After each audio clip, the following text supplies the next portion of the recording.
വാർത്തകൾ ആദ്യമേ അറിയാൻ പ്രൈം ന്യൂസ് മലയാളം സബ്സ്ക്രൈബ് ചെയ്യൂ. മകൾക്കായി ജീവിതം ഒഴിഞ്ഞുവെച്ചൊരമ്മ. അവളെ ജീവിതത്തിലേക്ക് കൂട്ടാൻ കരൾ ദാനം ചെയ്ത ആ അമ്മയെ തനിച്ചാക്കിയൊടുവിൽ നിഖിത വിട പറഞ്ഞു.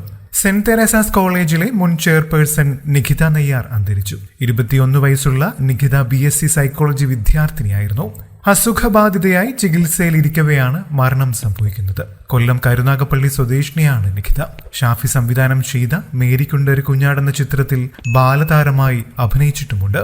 വിൽസൺ ഡിസീസ് എന്ന അപൂർവ രോഗബാധിതയായിരുന്നു. തുടർന്ന് 2 വട്ടം കരൾ മാറ്റിവെക്കൽ ശസ്ത്രക്രിയയ്ക്ക് വിധേയായി.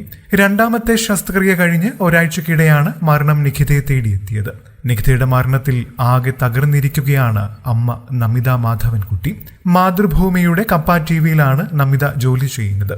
പ്രണയിച്ച് വിവാഹം കഴിച്ച ആളാണ് നമിത. പക്ഷേ നിഖിതയ്ക്ക് 3 വയസ്സുള്ളപ്പോൾ ആ ബന്ധത്തിൽ നിന്നും ഇറങ്ങിപ്പോരേണ്ടി വന്നു. പിന്നെ അമ്മയും മകളും മാത്രമായി ജീവിതം. കൂട്ടുകാരികളെ പോലെയായിരുന്നു ഇരുവരും. നിഖിതയുടെ 8ാമത്തെ പിറന്നാളിന് പനി ബാധിച്ചതോടെയാണ് ഇവരുടെ ജീവിതം തന്നെ മാറിമറിഞ്ഞത്. തുടർന്നാണ് അപൂർവ രോഗമായ വിൽസൺ ഡിസീസ് നിഖിതയിൽ കണ്ടുപിടിച്ചത്. ശരീരത്തിലെ പ്രധാന അവയവങ്ങളിൽ കോപ്പറിന്റെ അംശം വർദ്ധിക്കുന്നതാണ് രോഗാവസ്ഥ. മഞ്ഞ നിറമായി മരണവക്കിലെത്തിയ മകൾക്ക് സ്വന്തം കരൾ മുറിച്ചുകൊടുത്താണ് കൈവിട്ടു പോകുമെന്ന് കരുതിയ അവളുടെ ജീവിതവും തന്റെ ജീവിതവും നമിത തിരിച്ചു പിടിച്ചത്. മകളെ അത്രമേൽ സ്നേഹിച്ചിരുന്ന നമിതയ്ക്ക് മകളുടെ അകാല മരണം തീരാവേദനയാണ് സമ്മാനിച്ചിരിക്കുന്നത്.